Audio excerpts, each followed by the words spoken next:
Viene Rita Díaz que nos acompaña. Este es el titular. Empresario líder de red de explotación sexual infantil recibió beneficio y queda en libertad.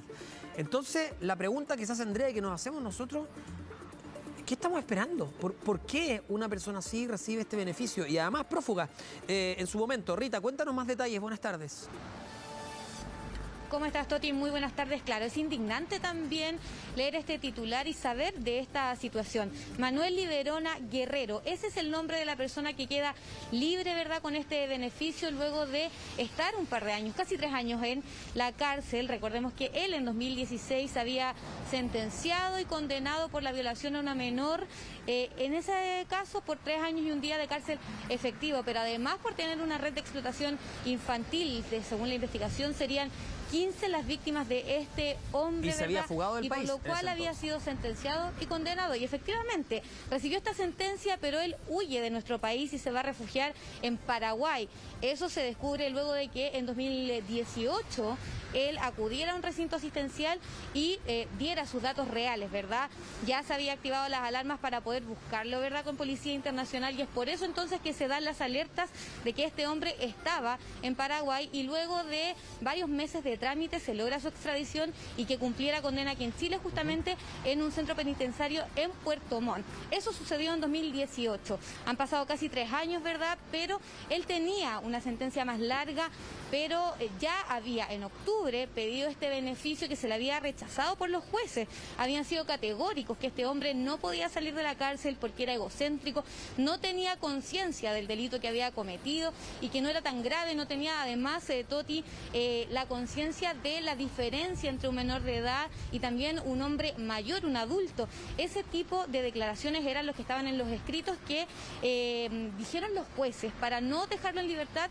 En octubre, la abogada de este hombre nuevamente presentó un escrito para pedir nuevamente este beneficio, el que finalmente se le fue concedido, y sí, tenemos esta noticia de que se libera con este beneficio, Toti, lo que ya conversaban, ¿verdad?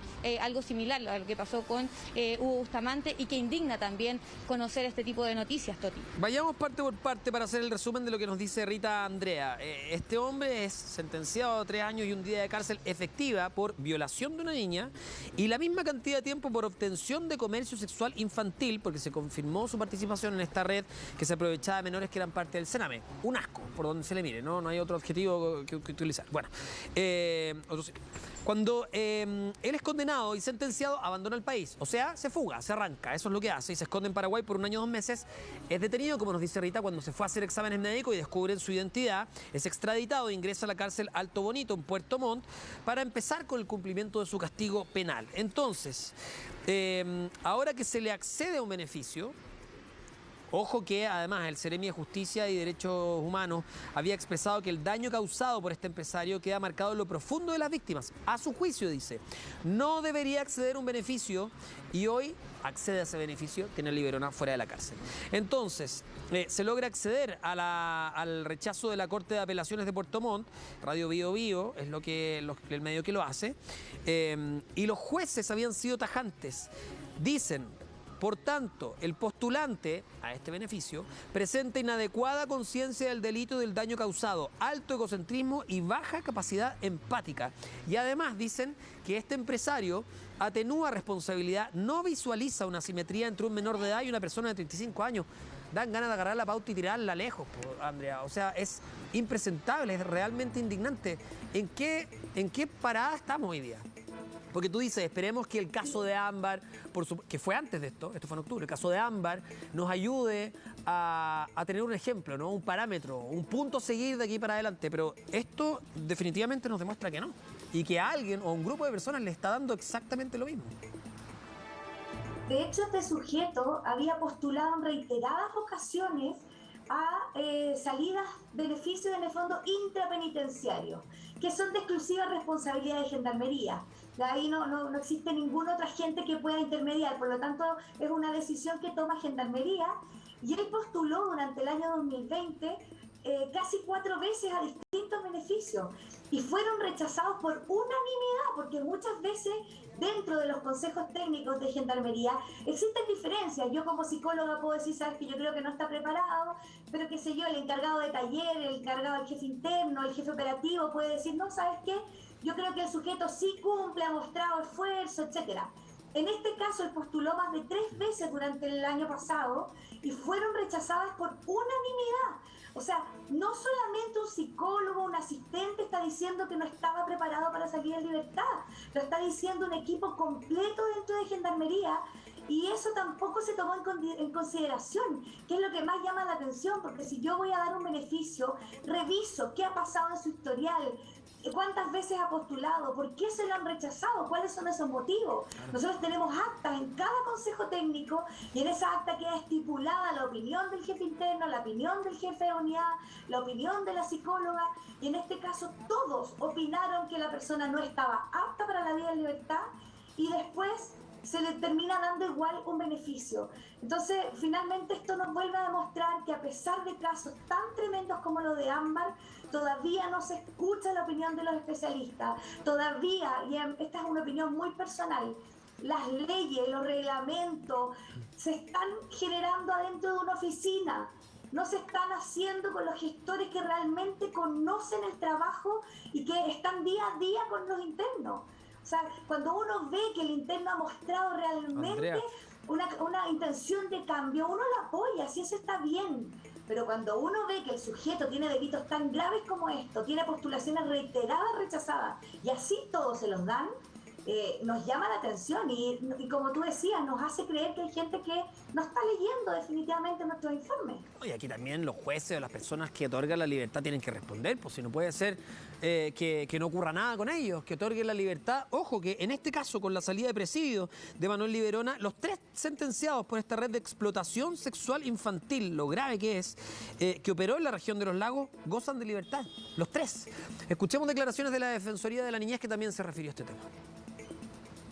La verdad es que no resulta comprensible que un sujeto condenado de estas características, que además, de acuerdo a la revisión que realizara la Corte de Apelaciones de Puerto Montt, no manifestaba ningún arrepentimiento de la actuación cometida, ni tampoco conciencia de aquellos hechos que había cometido en contra de sus víctimas, se encuentre hoy día en libertad. Resulta evidente el peligro que reviste para la seguridad de la sociedad la libertad de un sujeto así, que no ha cumplido su pena en integridad. Máxime si consideramos además que muchas de las víctimas pertenecían a la red de protección de Sename. Es por ello que nos parece imprescindible que como país avancemos a una definición muy clara de que hay ciertos delitos que ameritan el cumplimiento de la pena de manera efectiva, particularmente si hablamos de uno de los delitos más graves cometidos contra niños, niñas y adolescentes, como es la explotación sexual infantil. Bueno, ahí escuchábamos estas declaraciones que obedecen a este caso. Una acotación muy importante, muy importante. Si bien yo desconozco el caso y por eso escuché muy atentamente lo que ustedes estaban planteando, porque no es un interno en el fondo que esté en mi unidad, y a pesar de que sigo considerando que se le da libertad condicional a sujetos que no están preparados, es importante tener en cuenta que en este caso en particular, él no salió con libertad condicional. Ojo, me acaban de informar y yo lo había revisado en el sistema, no quise en el fondo plantear nada más porque la verdad es que quedé con la duda, pero me lo acaban de confirmar. Él con lo que salió, y es importante tenerlo en cuenta, salió por la ley 19.856. Esta ley lo que hace es darle una rebaja de condena a los sujetos que tienen conducta intachable al interior de la unidad. Es decir, que han trabajado, estudiado y se han comportado de una manera adecuada durante su tiempo de prisión. A él le correspondía cumplir el año 23, el próximo año, y le dieron estos meses, que son 2 meses antes de la mitad de la condena, y pasada la mitad de la condena son 3 meses por año, que les dan como un beneficio por haber tenido una conducta intachable al interior de la unidad. Entonces, si bien sé que estos casos van a seguir pasando, los de libertad condicional que estábamos hablando, es importante, y para hacer justicia, que en este caso en particular, él no salió con libertad condicional. Él salió con la ley 19.856, que es la ley de rebaja de condena. Bueno, entonces, Andrea, no sé si estamos de acuerdo, pero hay que hacer algo con esa ley 19.856, porque no es lo mismo un delito de, qué sé yo, robarse cualquier cosa a vulnerar a niños. Aquí lo que estamos hablando es que las 3 personas sentenciadas por una red de explotación infantil, no se me ocurre nada más grave que eso, son personas que hoy día se les otorgan beneficios, que están libres.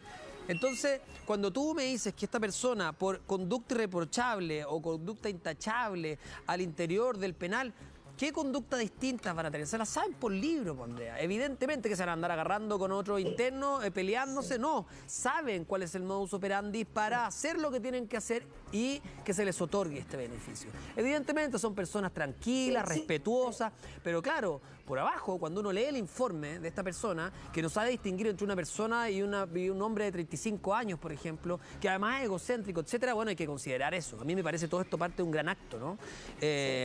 Y no sé si en esta persona en particular, pero cuando se otorgan estos beneficios hay que analizar el tipo de delito que se comete, pues, Andrea. Eso es clave. Sí, sin duda. Yo creo que esto tendría, y también a modo personal, tendría que tener alguna modificación. Creo que hay delitos, especialmente los que tengan que ver con niños, los que tengan que ver con los sujetos vulnerables. Finalmente el Estado es un Estado que debe proteger al sujeto vulnerable. Es un Estado que debería garantizar en el fondo el cuidado de las mujeres, de los niños, etcétera. Entonces creo que delitos tan graves como estos obviamente debiesen tener una intervención mayor, debiesen tener un cuidado mejor, debiésemos preocuparnos más. Yo creo que eso es lo que está faltando con el tema de la libertad condicional, con esto y con otros. O sea, tiene que ver con la vulnerabilidad de derechos que se está sufriendo, especialmente en niños y mujeres.